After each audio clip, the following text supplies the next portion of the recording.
long nega sit that ne bong pi ma the pele ne sit that ko kho the ne pi ma sit that moon un ong tru ku ni na ne akhat ma ti di palong nega sit that ne bong pi mino man pdf la mo ko pyo la mino pi do bet do da ri nau jaw da thu ling မယုံမရှိနဲ့ဒီပလောင်တွေလုပ်နေမယ်သူတို့ကိုလူတလုံးသူတလုံးဖြစ်အောင် TNLA ဆိုတာဖြစ်လာအောင်မွေးထုတ်ပေးတဲ့သူ့ရဲ့ဂျေဇုရှင်ကချင်တွေတော့မှခွေးလို့ခေါ်ရတာကချင်တွေတော့မှမင်းကောင်းရိုက်ခွဲပြီးခေသူ့ရဲ့ဂျေဇုရှင်တော့ဒီလိုလုပ်ရတာမင်းတို့ဗမာတွေကပလောင်ကတော့ဘာဂျေဇုမှမပြုတ်ထားဘူးသူ့ရဲ့ခမင်းရှင်ဂျေဇုရှင်လက်တောင်ပြန်ကိုက်ပြီးဂျေဇုရှင်ကိုပါရိုက်ရုံမကခေါင်းပါရိုက်ခွဲတဲ့ TNLA မင်းတို့ဗမာတွေကိုမလုပ်ရဲဆရာဘာအကြောင်းမှမရှိဘူးဒီပလောင်တွေမင်းတို့လုပ်နေမှာမယုံကြည်နဲ့မူကမူမီကိစ္စမှာပလောင်တွေမင်းတို့ဗမာ PDF တွေကိုရဲရဲလေလေလှုပ်ဆုပ်တာခံရမယ်အဲ့ဒါတတိထားအားလုံးပဲမင်္ဂလာပါဒီကနေ့မှာတော့မိုးကုတ်မိုးမိတ်စီရေးမှာဗမာ PDF တွေအထူးသတိထားရမည့်အချက်တွေကိုကချင်ဖုံဖုံကအထူးသတိပေးလာပြီးမို့အဆုံးထိနားဆင်ဝေဖန်သုံးသပ်ပေးသွားခဲ့ကြပါအောင်ခင်ဗျာNUG မကောင်းချောင်းပြောပြမှfollower ရှိလာတဲ့အချိန်မှာတို့ကဘာသတ်စင်တူပြီးပြောလဲဆိုတော့ဒီဒေါ်လာရေးကရှုံးပါတဲ့ဆိုတော့နင်တို့ PDF တွေအေးစင်းနေကြတယ် CDM တွေအေးစင်းနေကြတယ်ကိုအတက်ကိုရှင်တော်မွေးကြတဲ့ဆိုတော့ကျွန်တော်တို့ရဲ့မြေပြင်မှာတိုက်ပွဲဝင်နေတယ်ကျွန်တော်တို့ရဲ့ PDF တွေကိုစစ်မတိုက်ဖို့ရန်ကျွန်တော်မြေပြင်မှာရှင်တော် Gen Z လူငယ်တွေကိုလက်နဲ့မကင်ဖို့ရန်ဒီစစ်တပ်ကိုရင်မဆိုင်ဖို့ရန်တဖြည်းဖြည်းနဲ့သူတို့ဝါနာထည့်လာတယ်အဲ့ဒါကိုကြည့်ပြီးတပ်ပါတီမှာလည်း NUG ကို farm to ရောင်းဆောင်နေတဲ့အထက်မှာဟိုဘက်မှာနီပင်းနီပေါ်မှာပဲဒလန်က90ခန်းလုံးရှိတာပေါ့နီပင်းနီပေါ်ကိုစစ်တပ်ရဲ့လူတွေတဝက်လောက်ကထောက်ခံတယ်သူနေကောင်ပဲတပ်ပါတီမှာလဲစစ်တပ်ရဲ့လူတွေမျိုးဦးဒေါ်လာရဲကိုမအောင်စေချင်တဲ့လူတွေမျိုးဦးဒေါ်လာရဲကိုဖျက်လူဖျက်စီးလုပ်ချင်တဲ့တပ်ပါတီအယောင်ဆောင်တဲ့လူတွေတပုံတခေါင်းကြီးပါလားဆိုတော့တွေ့လာရလို့ကျွန်တော် live လုပ်နေဖြစ်တယ်သူတို့ကလူငယ်တွေတဲ့မင်းတို့အတက်ကိုNUG ကချနေတယ်ဘယ်လူငယ်မှ NUG အတက်စစ်မှုထမ်းနေတာတရားမှမရှိတော့ဘေး PDF မှာ NLD အတွက်လက်နဲ့ကင်တာတရားမှမရှိဘူးဘေး PDF မှာ NUG ဝန်ကြီးတွေအတွက်လက်နဲ့ကင်တာမရှိဘူးဘာ twin chat တောင်းမတော့ကျွန်တော်မသိဘူးနော် NUG ရဲ့လက်ကင်တော့ဘာမှစစ်မတိုက်မနဲ့ NUG ကိုထောက်ခံပြပြီးဆေလီဖြစ်နေတဲ့တချို့ PDF လက်နဲ့ကင်တွေလည်းတပုံကြီးရှိတယ်သူတို့ဒီ NUG ကိုထောက်ခံပေးပြီး NUG ရဲ့ role တင်ပေးတယ်သူတို့ကိုယ်တိုင်ဘေးစခန်းတင်းတာမှမရှိဘူးစစ်တော့တိုက်ပြတယ်ဒါပေမဲ့စခန်းတင်းမြို့တင်းရွာတင်းဘာမှမရှိဘူးသူတို့တွေက NUG ရဲ့လက်ကင်တော့ PDF တွေရှိနေတဲ့80ရာခိုင်နှုန်းကတောင်ပိုင်းတိုင်းမှာရှိတယ်တောင်ပိုင်းတိုင်းမှာ NUG ရဲ့လက်ကင်တော့လက်နဲ့ကင်ပြီးမှတိုက်ပွဲတိုက်စားနေတဲ့အဖွဲ့တွေ80ခန်းလို့ရှိတယ်။ဆိုတော့အကုန်လုံးလို့ပြောတာမဟုတ်ဘူး။တကယ်အသက်ပေးပြီးတိုက်နေတောင်ပိုင်းတိုင်း PDF တွေလေအများကြီး။ဆိုတော့ကျွန်တော်ကချင်ဒေါ်လာရင်း60ပေါ့။ကမ္ဘာမှာအရှိကြဆုံးလက်နဲ့ကင်ဒေါ်လာရင်းလို့များအစ္စရေးကချင်နေမဟုတ်ဘူး။အစ္စရေးလူမျိုးတွေနှစ်ပေါင်း2000ကျော်စစ်တိုက်တာ။အစ္စရေးတွေရဲ့ဖြစ်တည်မှုကစစ်မတိုက်ရင်သူ့လူမျိုးတွေပျောက်သွားနိုင်တယ်။အစ္စရေးလူမျိုးတွေကစစ်မတိုက်ရင်သူ့လူမျိုးပျောက်သွားနိုင်တယ်။အဲကြောင့်အစ္စရေးကစစ်ကိုတိုက်ရတယ်။ဒီကဘာမြေမဆုံးမချင်းအစ္စရေးစစ်တိုက်ရမှာသူရှင်တန်ဖို့ရန်သူစစ်တိုက်မှရမှာအစ္စရေးစစ်ကိုလူလားလို့တိုက်တာမဟုတ်သူရဲ့ရှင်တန်ဖို့ဒီ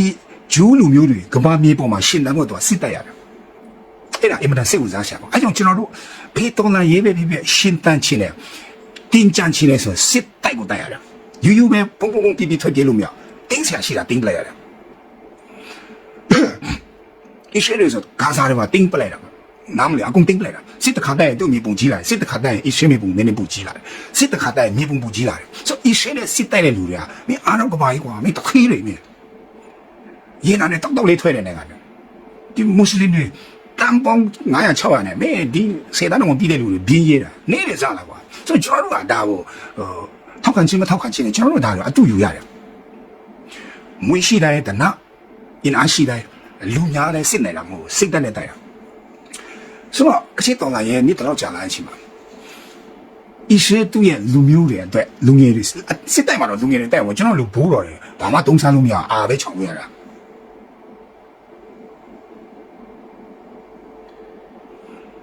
အာပဲချောင်လို့ရဆိုတော့ဒီလူငယ်တွေမှစစ်မတိုက်ရင်ကျွန်တော်တို့ဘိုးတော်တွေတော့တိုက်ရမလားမလင်းကောင်တော့နမဖို့ရဲနနမြင်ရဲနจะทำกับทูนี่พอสิละมันก็มากาขันเอาก็แล้วกันกางรูมรังอาจจะสกายงั้นที่ส่วนนี้พอยังไงมาแต่เนี่ยเนี่ยคนปองมิ้วชานี่กินจุ่มจัดนะเนี่ยย่อมสิ่งเดียวพอว่าจอดิมชุดดิมที่นั่งพอคนปองสิละมันก็มากาขันเนี่ยพอเจ็บเลย ဆိုတော့စစ်တိုက်ဆိုလူငယ်တွေတိုက်ရမှာဆိုတော့ကျွန်တော်တို့ကချစ်တော်လာရင်ဒီ60မှာအသက်ပေါင်းအတောင်းချီပိတ်ဆက်ခဲ့ပြီအဲ့ဒီအသက်ပေးခဲ့တဲ့လူတွေလည်းလူငယ်တွေတက်တယ်ပဲကျွန်တော်ဖေမတည်လို့ကြာခဲ့တယ်ကျွန်တော်လည်းမတည်လို့ကြာခဲ့တယ်မောင်နှမတွေလည်းအခုထိစစ်တပ်ထဲမှာစစ်မှုထားနေတယ်အမျိုးတွေရောအမရဲ့သားသမီးတွေရောအကိုတွေရဲ့သားသမီးတွေရောအကုန်လုံးခေရဲထဲမှာစစ်မှုထားနေကြတယ်တိမ်မှာလူ9ယောက်ရှိတနက်ကင်လို့ရတယ်လူတွေအကုန်လုံးစစ်မှုထားနေတနက်ကင်တယ်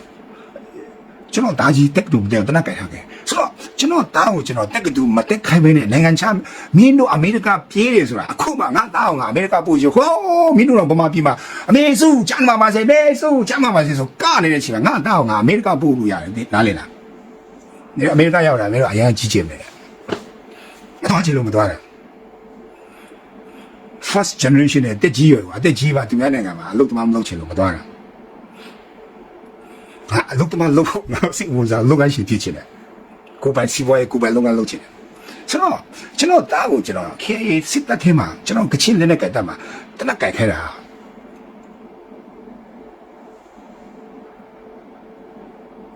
ကျွန်တော်သားရဲ့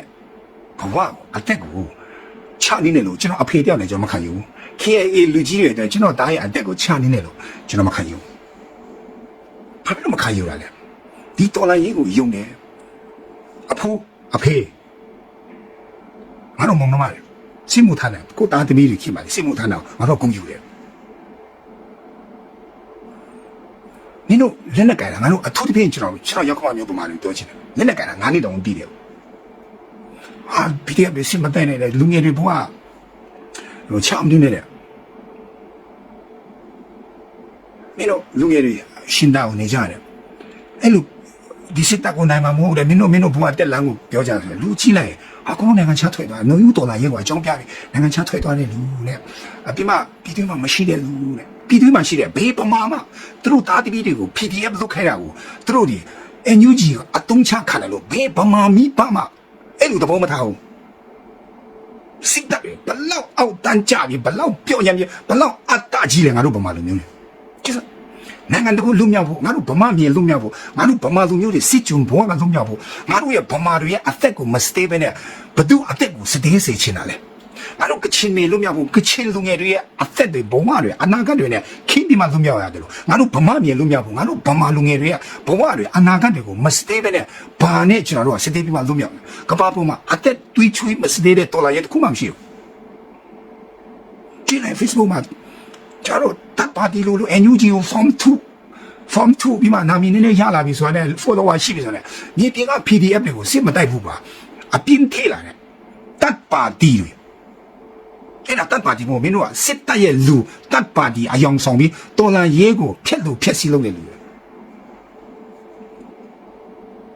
မင်းတို့ပြောဆိုငါတို့ကချင်တွေကအယူလားရခိုင်တွေကအယူလားကွာမင်းတို့ငါတို့ကချင်တွေကမင်းတို့ဗမာတွေလိုမျိုးထင်မစားပဲနဲ့ချီးစားနေတဲ့လူလားရခိုင်တွေကမင်းတို့ဗမာတွေလိုထင်မစားပဲရခိုင်တွေကချင်တွေကချီးစားနေတာလားပြောကြည့်လေမင်းတို့ရခိုင်တွေတလောက်တည်နေလားကချင်တွေလူငယ်တွေကြီးတည်လားရခိုင်တွေလူငယ်တွေကြီးတည်လားဘေးရခိုင်မှာကိုသားသမီးကိုအရခတ်တော်ထဲမှာစစ်မှုထမ်းမှုတွားခိုင်းတာကိုထုံးမြနိုင်တဲ့အတွက်အတုံးချက်ခါမှာလို့ဘေးရခိုင်မှာမခံရဘူးဘေးကချင်မှာမခံရဘူးအကုန်လုံးစစ်တိုက်နေတာအဲ့တော့မင်းတို့တပ်ပါတီလို့ကိုယ့်ကိုယ်တတ်မှတ်တယ်လို့မင်းတို့ဘာဖြစ်ချင်လဲမင်းတို့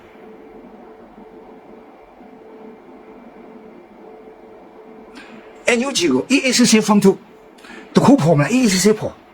NUG ကလင်ညာမှုကိုဖော်မလားရတယ်ဖော်တော်လိုင်းရေးမှာအသက်ပေးနေတဲ့လူငယ်တွေကိုအဲ့လိုမျိုးစစ်တပ်စစ်စီရဲလူနဲ့တော်လိုင်းရေးမှာမပါချင်အောင် PDF တွေတနက်စွန့်ပြီးမှစစ်ကြုံခံဖို့အတွက်မင်းတို့ကတပ်ပါတီအယောင်ဆောင်ပြီးမင်းတို့တော်လိုင်းရေးကိုဖျက်ဆီးနေတယ်လူမင်းတို့ဒါကြောင့် NUG မှာပဲ90ခန်းလုံးစစ်တပ်ရဲ့ဒလန်ပါတာမဟုတ်ဘူးတပ်ပါတီမှာလည်း90ခန်းလုံးကစစ်တပ်ရဲ့လူတွေ NUG ကိုမုန်းတဲ့စိတ်တစ်ခုကြောင့်တော်လန်ရဲကိုချနှင်းဖို့စဉ်းစားလဲဆိုတော့ခင်ဗျားစစ်တပ်အောက်တန်းကြရတယ်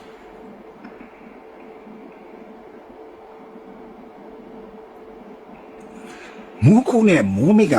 အင်မတန်အရေးကြီးတယ်မူခုနဲ့မူမိကိုရအောင်ခိုင်းနေပြီဆိုတော်လန်ရဲကရှေ့ကိုတစ်ဆင့်သွားမှာလိုင်းပေါ်မှာအလူခံပြီးရန်ဖြစ်နေတာတော့ကြီးစားမရှိဘူးလို့တနတ်မရှိဘူးလို့ငါတို့စားရှာမရှိလို့ဟိုမှာကူပါအောင်လူပါအောင်အော်သူတို့ဘွားတနာပါတယ်မင်းတို့မျက်ရည်ချူနေဆရာမလို့ဘူးလိုင်းပေါ်ကအလူခံစားတဲ့လူတွေ80ရာခိုင်နှုန်းလောက်ပျောက်ထွက်သွားမှာမုန်းကုန်းနဲ့မိုးမိရပြီဆိုဒီစစ်တပ်ကိုရှင်ပြီးပြိုင်ပြီးမှ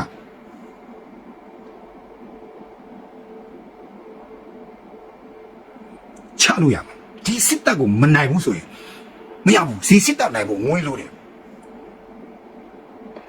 ငွေလို့မင်းတို့ campaign တွေလုပ်နေကြတယ် fan ရှာနေကြမလားအပြစ်မဆိုပါဘူးရှာပါဒါပေမဲ့ဒီ campaign ကြီးစားပြည်သူစီမှာကြီးစားတောင်းတဲ့စစ်တပ်လဲဆိုတာသူ့ရဲ့နီးမဟုတ်ဘူးစစ်တပ်လေဆိုတာအလူခံပြီးတိုက်တဲ့ဒေါ်လာရေးဆိုတာ9လ6လတနေ့အလုံးစုံနေနေပေါ့ရေရှည်ကဘေးပြည်သူမှခတ်မနိုင်ဘူး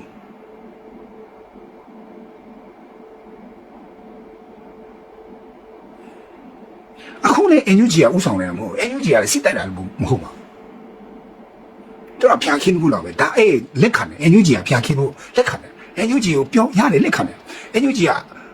အကွက်ချပြီးမျိုးနဲ့ယူနဲ့ချမ်းသာဖို့နိုင်ငံချမ်းသာဖို့အလူခံလို့ရတဲ့ပတ်စံတွေအကုန်လုံးပလုံသွားတယ်လက်ခံတယ် NUG ကိုကျွန်တော်တို့ကတေးတေးမေးမေးအဲ့လိုမျိုးသူတို့ကို fight ရမယ်လက်ခံတယ် NUG ကို fight တာတခါကနေပြည်မှာတက်တက်ကိုင်နေတဲ့ PDF တွေကိုစစ်တပ်ကြောင် PDF တွေကိုမင်းတို့မနိုင်ပါဘူးကမင်းတို့ NUG ကအတက်မ stage နဲ့ဆိုပြီးပြောတယ်ဆိုတာကလေအဲ့ဒါညံရည်မမီတဲ့လူတွေနှုတ်ဖို့ရဒလန်တွေနှုတ်ဖို့ရဒီကောင်တွေစစ်တပ်ရဲ့လူတွေသူ့လူကိုဖက်တာတပ်ပါတီနာမည်ခံပြီးမှစစ်တပ်ရဲ့လူတွေတပ်ပါတီမှာလည်းအများကြီးရှိနေတယ်ပြောပြမယ်တော်လာရဲ့အောင်နာမအောင်နာတို့စိတ်ဝင်စားအောင်တို့စိတ်ဝင်စားတာ NUG မြောင်းကြရောက်ဖို့မှန်ပါလေ NUG ကတော့မြောင်းကြပို့ဆံလို့ရောက်နေပြီးသားဗမာပြည်သား80ခန့်တော့ဘယ်သူမှ NUG ကိုမလေးစားဘူး NUG မှာမဟုတ် NLD လည်းလစ်တာပဲသွားပြီပဲဒါမဲ့ကျွန်တော်တို့ဒီစစ်တပ်ကိုကျွန်တော်တို့ကတိုက်ရမှာကျွန်တော်တို့ရဲ့ဘုံရန်သူကစစ်တပ်ဖြစ်တယ် NUG ကကျွန်တော်တို့ရဲ့ချစ်သူလည်းမဟုတ်မိတ်ဆွေလည်းမဟုတ်ဘူးမဟာမိတ်လည်းမဟုတ်ဒါမဲ့ကျွန်တော်တို့ရဲ့ရန်သူတော့မဟုတ်ဘူးကျွန်တော်ဘယ်တကွေးမှာအတုံးချလို့ရမလဲတော့မသိဘူးဒါနိုင်ငံရေးစကားနဲ့ပြောမယ်ဆိုတော့အတုံးမသိတာတော့မရှိပါဘူးတကွေးကွေးတနေရာတော့အတုံးချလို့ရနိုင်လိမ့်မယ်လို့တော့ပြောနေတာပဲတခိုးပဲဖြစ်ဖြစ်ဟိုတိမလားငတက်ဖြားပဲဖြစ်ဖြစ်တော့ဖွင့်တဲ့နေရာတော့အတုံးအတုံးတဲ့နေတာပဲသိမလားကလင်ကချစ်အရင်တော်တဲ့လူကြီးကချင်ကလင်ကချစ်လုတ်တဲ့နေရာမှာအတုံးချတဲ့ဒါလည်းအကျိုးရှိတာပဲ something but you know ဆိုတော့ဒီမူမီကိုအရင်မဆိုရင်အဲ့ဒါမှာ PDF in မြန်မာနိုင်ငံမှာ PDF in ဦးနဲ့ချင်းနဲ့အတောင်တင်းဆုံးနေရတာအဲ့ဒီမူမီနေဖြစ်တယ်မူမီကိုလွယ်နဲ့လက်ရှော့ပေးမှာမဟုတ်ဘူးဒါပေမဲ့ကျွန်တော်ရဲ့ sense ထဲမှာဖြစ်နေတဲ့အရာတခုအခက်မတင်ဒီရေမချူးပလောင်နေတဲ့ကျတော့မဟာမိတ်တွေနဲ့ PDF နဲ့ပေါင်းပြီးမှစစ်တပ်ရောပလောင်မှာဘင်းရကောင်းဘင်းရနိုင်တယ်အဲကြောင့်ပြင်ဆင်ထားဖို့လိုတယ်တချို့ဘုံမာတွေပြောမင်းတို့မလေး PDF လို့မင်းတို့ TNL တွေမွေးထုတ်ထားတာဆရာသမားကိုမင်းတို့စကားနားထောင်မှာအဲ့လိုမျိုးရံမတိုက်နေပါလေကျွန်တော်တချို့ပြောတာရှိတယ်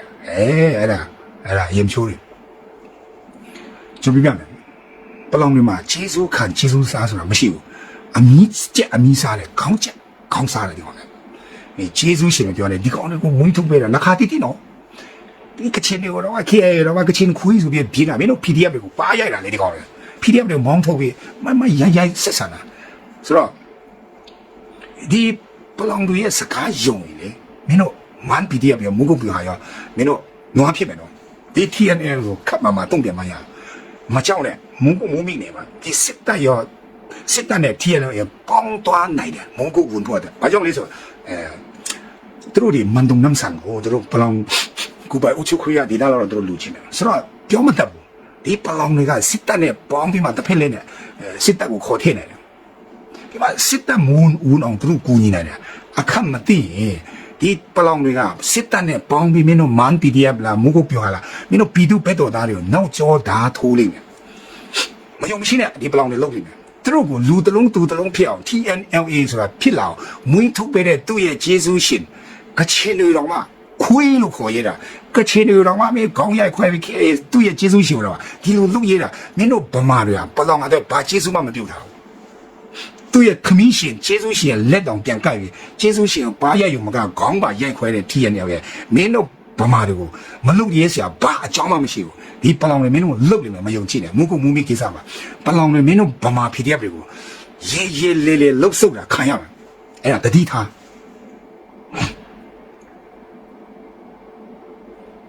ကျွန်တော်တော့လောင်းရဲနေကြဒီပလောင်လုတ်နေမယ်မုကုမူမီဆိုတာရှမ်းပြည်ရှမ်းတွေရဲ့ဘုံဘွားပိုင်တယ်သူ့စော်ဘွားနဲ့သူအုပ်ချုပ်ခဲ့တာ ကျွန်တော်မိုးမိမှာကချင် substick ရှိရဆိုမိုးမိမြို့ပိုင်တာမဟုတ်ဘူးမိုးမိဆိုဘွားကိုလည်းကျွန်တော်တို့ကကချင် substick မှာအဲ့ဒီမိုးမိဖက်မှာကချင်ရွာနေနေဒါပေမဲ့ကချင်တွေစာတတ်တယ်အုပ်ချုပ်တော့ဘလောင်ရွာတွေကအစအကုန်လုံးကို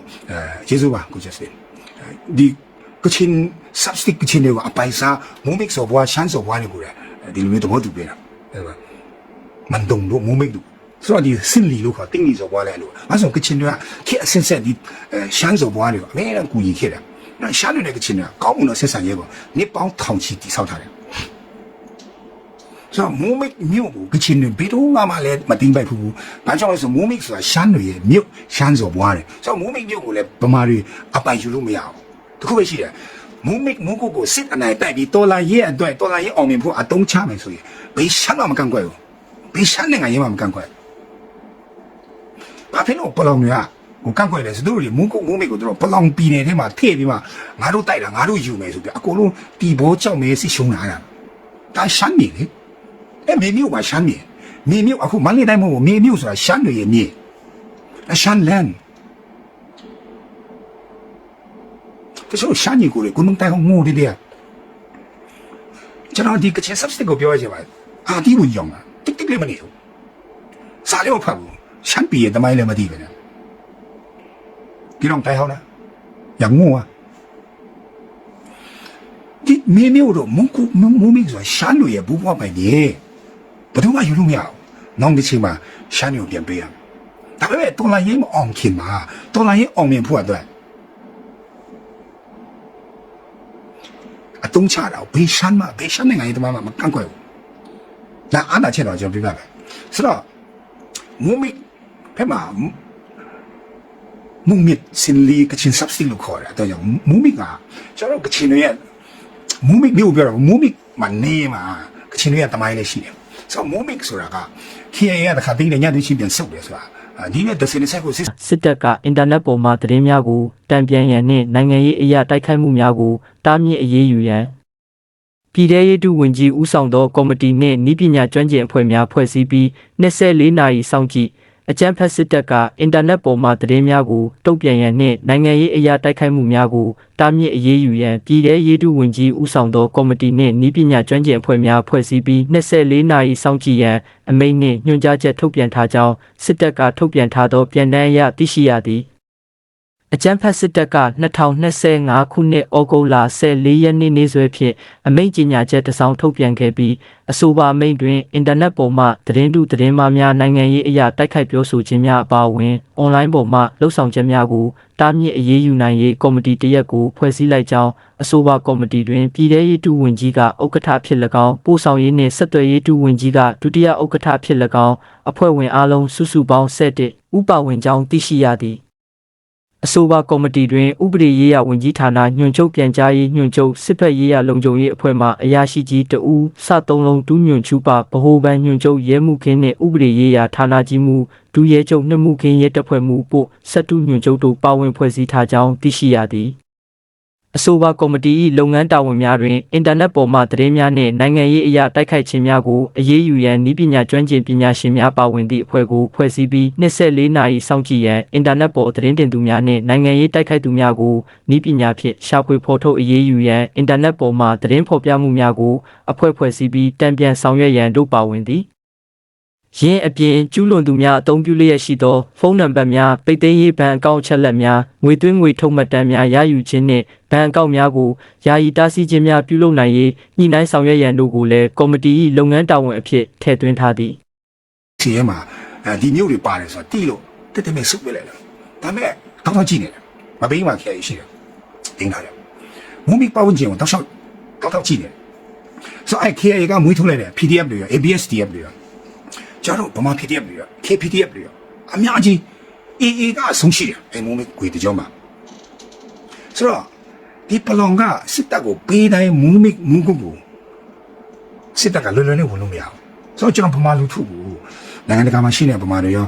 ကျွန်တော်တို့မြန်မာပြည်တွင်းမှာရှိတဲ့ဗမာတွေရောဒီတမိုင်းလေးတွေကိုတိဖို့ရကျွန်တော်ခွန်အားပေးတာဖြစ်တယ်မုံကုတ်နဲ့မုံမိကိုဒီစစ်တပ်ကကြောက်မဲတီဘောလိုမျိုးလွယ်လွယ်နဲ့ဝင်လို့မရဘူးနောင်ချူကြောက်မဲတီဘောဆိုတာKA လည်းမရှိဘူးမဟာမိတ်လည်းမရှိဘူးကျွန်တော်တို့ KA ကပြစုပြထောင်လိုက်တယ် PDF လည်းမရှိဘူးABSDF လည်းမရှိဘူးကျွန်တော်ဂေါရခန္ဓာလည်းမရှိဘူးရေးလည်းမရှိဘူး ဒီပလောင်တစ်ဖွဲ့တည်းနဲ့ SN နဲ့ကျွန်တော်ရှမ်းတပ်ပဲရှိ SSPP ကလက်ပိုက်ကြည့်ပြီဆိုရင်ပလောင်မတည်ဘူးတူတည်ဆိုတော့မူမိကွေမှာမူမိကအရှင်တခင်ရှမ်းတွေနဲ့အာမထိုးလေရန်တူပဲလေချရှုပ်တယ်ဆိုတော့အဲ့မှာသူရဲ့လမ်းလော့တဲ့ SSPP SSA တွေရှိတယ်ဒါကချင်တွေနဲ့မဟာမိတ်တွေနဲ့ PDF တွေနဲ့သူက ACB ဆိုတော့မူမိနဲ့မူကုကိုဒီစစ်တပ်က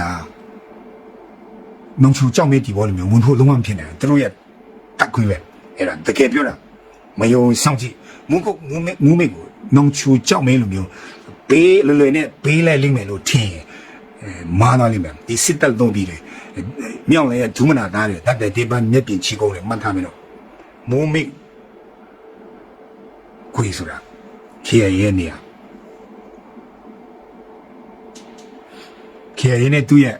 မဟာမိတ် PDF တွေ ABSDF တွေ KPDF တွေဟောတခြားနာမည်ထုတ်ပြောလို့မကောင်းတာလေမကုန်ဘူးမိနေပါအနည်းဆုံးမရှိဘူးဆို9000 6000လောက်ရှိတယ်မင်းတို့ပတ်စားတယ်မနေ့တနေ့ကစစ်တိုက်ဖို့ဝင်လာတဲ့လူတွေလွယ်မယ်လို့ထင်လာပြီတော့နင် TNL ကဘုံကျဲလို့မဟုတ်ဘူးသူကတနမရှိတော့သူမဟာမိတ်မရှိတော့ဝါလေသူအယမရိုင်းတော့ FPNCC မှာရှိတယ်မြောက်ပြတ်တာရှာဝါလေသူမပေါင်းရတော့အယမရိုင်းလို့ဒီကလူစိမရှိတော့သူက TNL ရဲ့အဖြစ်ဘာနဲ့တူလဲဆိုအခု NLD တို့ NUG နဲ့တူတယ်ဒီကောင်နေရာရစမရအုပ်စုဖွဲ့ဝိုင်းကိုက်ဈေးဆိုပြမလားဟိုထိုးကြဒီထိုးကြတဲ့မျိုးတွေအချင်းတွေက NUG နဲ့ TNL နဲ့တော်တူတယ်ဒါကြောင့် NUG NLD အုပ်စုတွေနဲ့ကောင်းကောင်းပေါင်းလို့ရတာကောင်းကောင်းပေါင်းလို့ရတာဒီ TNL ပဲရှိတယ် KA က NUG မှာနဲ့ပေါင်းနေတာမဟုတ်ဘူးလူတိုင်းနဲ့ပေါင်းတယ် KA ကဒါပေမဲ့အကျွေးစီပေါင်းလို့မရဘူးဘာမှမခံ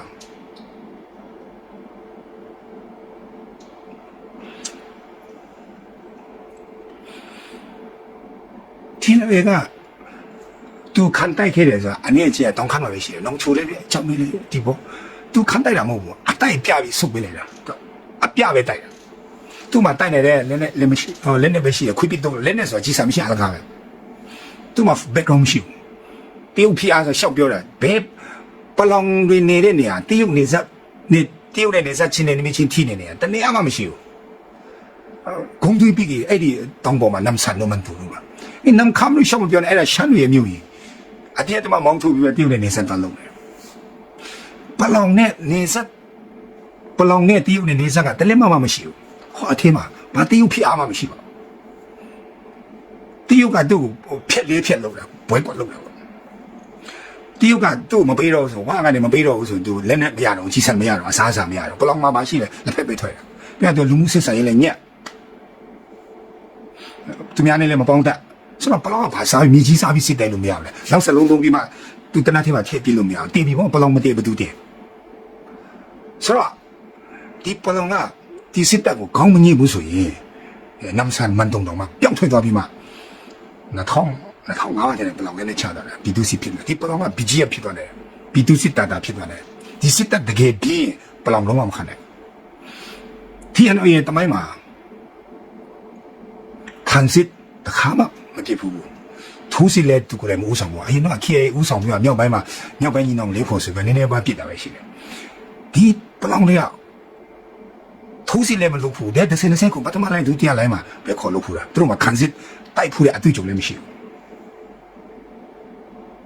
ဆိုတော့လစ်သွားနေတယ်ဒီစစ်တပ်ရဲ့စကားကိုသူနားမထောင်နဲ့မုန်းကုမုန်းမိကို PDF တွေဝန်လာတာသူဘာမှမပြောနဲ့စစ်တပ်ဝန်လာနိုင်အောင်မုန်းကုမုန်းမိကိုစစ်တပ်ဒီမုန်းကုမုန်းမိကိုဝန်လာနိုင်အောင်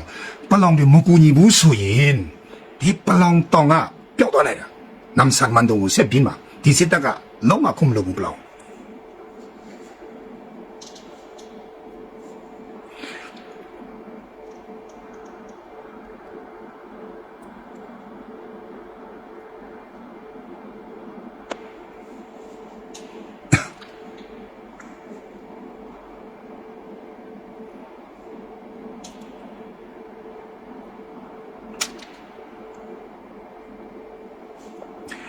ဒီမူမိကိုဒီစစ်တပ် AACC ဝင်လို့哦，不啷个故意嘛样的，这个路蒙古蒙美国识得个，多都地带混了不骗了，龙我们骗了，不龙我们骗了，蒙美没有，叫没地包了没有，不啷的，你识得了，一些文明你也有不龙我们骗了，白路你呢我们骗了，到你地嘛样，识得嘛标的标混了嘛样，你巴萨的西蒙滩的识得嘛，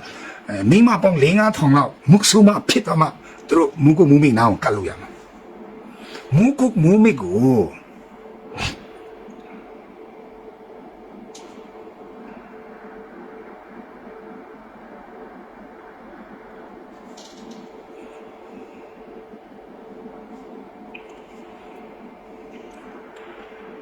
ဝန်ရမ်ကျွန်တော်နေကိုဒီခုပြောပြမယ်ပြည်သူဆိုတာဒီတိုင်းပဲလေကျွန်တော်ကချီမှလည်းအဲ့တိုင်းပဲလေဒါပေမဲ့အဲ့ဒါကိုမြန်မာပြည်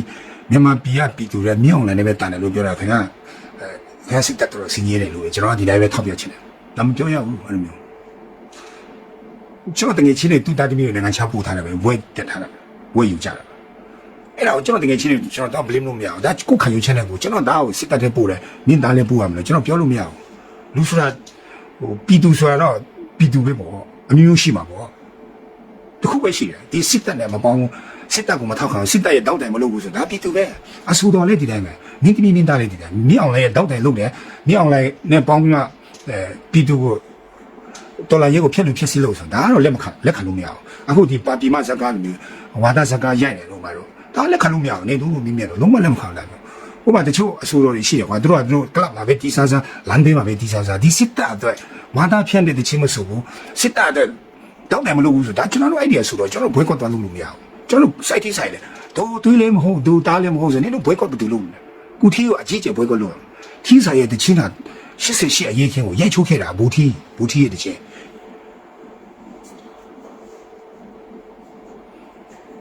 ကျွန်တော်ဘူထီပါဘွဲကွက်လုပ်ရမှာလေဒါတချို့အဆိုတော်တွေမင်းသမီးမင်းသားတွေစစ်တပ်ရဲ့အတုံးတော်မခံမချင်းဒါပြည်သူပဲငါတို့ရဲ့လူပဲစစ်တပ်ရဲ့အတုံးတော်ခံပြီးမှဝါဒကားရိုက်တာလို့မင်းသားမင်းသမီးတွေဆိုဒါအတေချတယ်ဒါတမိုက်တေခံမယ်ဒါလည်းခံလို့မရဘူး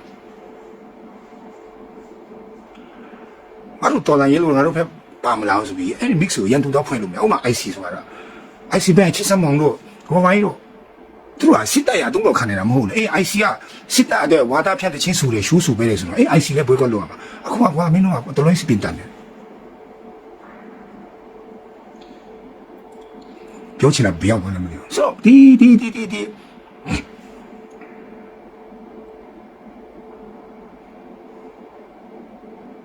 ဒီမူမီကကျွန်တော်တို့တော်လာရင်ပဲတော်တာရတယ်အသက်အခရာနောက်ဆုံးမျိုးလေးချက်ဖြစ်တယ်လို့စစ်တပ်တွေလည်းအင်မတန်ရေးကြည့်တယ်ဆိုတော့မူမီကိုစစ်တပ်ကဒီတိုင်းလုံးဝဝင်လာလို့မရဘူးမထားဘယ်တော့မှလည်းလည်းမရဘူးအဲ့တော့ဗမာလူထုကိုစစ်တပ်မကြဘူးစိတ်မရဘူးပြောပြတာမူမီကိုဒီတိုင်းပဲဘယ်သူမှမလုပ်ပဲမှတ်ထားဒါပေမဲ့မုံကုမုံမိကိုစစ်တပ်ဝင်လာနိုင်တဲ့ဤတနည်းပဲရှိတယ်စစ်တပ်ဒီမုံကုမုံမိကို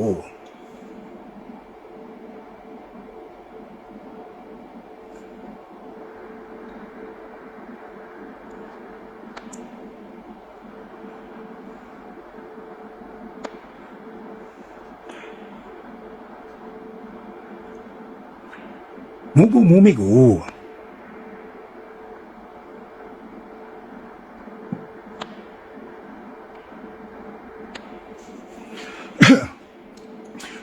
မူမီကိုဒီစစ်တပ်ကဖောက်ဝင်လာတဲ့လူရတဲ့ဒီတနည်းပဲရှိတယ်အဲ့ဒါ TNLA ကလမ်းပြပြီးမှ TNLA ကသူ့လူTNLA အင်ဂျီပေးဖို့ TNLA အယောင်ဆောင်ပြီးဒီစစ်တပ်ကိုခေါ်ထည့်လာနိုင်တယ်ဆိုတော့ TNLA ကနေမှပေါက်မှ TNLA ကိုကျွန်တော်တို့ဒီဘောလုံးအတင်းမှာဆိုရင်ထိလို့မရတော့ TNLA ကိုထိလို့မရတော့သူ့အရန်ခုံမှာပို့ထားမှာတကယ်ကံမဲ့လို့လေမဟာမိတ်တပ်ရဲ့ PDF တွေအဲ့တော့ဘာကဖားလို့ရှိတယ်မြကျွန်တော် LPDF တွေ local PDF တွေရှိတယ်မြကျွန်တော် PDF တွေက line up ကြရတော့ TNLA ကိုကျွန်တော် line up ထည့်လို့မရတော့မထိတာကွာဒီစစ်တပ်ကမုံမီကိုဝန်လာနေတဲ့နီးတနည်းပဲရှိတယ် TNLA အင်ဂျီကို TNLA အယောင်ဆောင် TNLA လမ်းပြခေါ်ဝန်လာမှရမယ်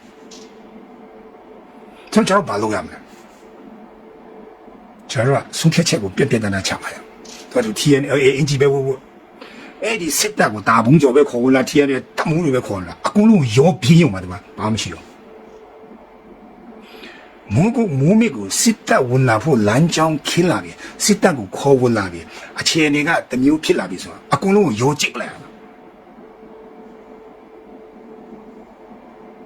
ထီရတဲ့ကကျစ်လိုက်ရမှာကြောက်နေတဲ့ထီရတဲ့ကကြည်လည်းမရှိတော့စစ်တပ်ရယ်တော့တလောက်စားမရှိဘူးကွာတည်မလားထီရဒီတော်လန်ရဲကအရေးကြီးတယ်လို့ဘုံရန်သူပျောက်သွားမှဆိုလို့ရှမ်းမြောက်မှာထီရနေတဲ့လှုပ်ချင်တဲ့လှုပ်ခွင့်ပေးထားတာ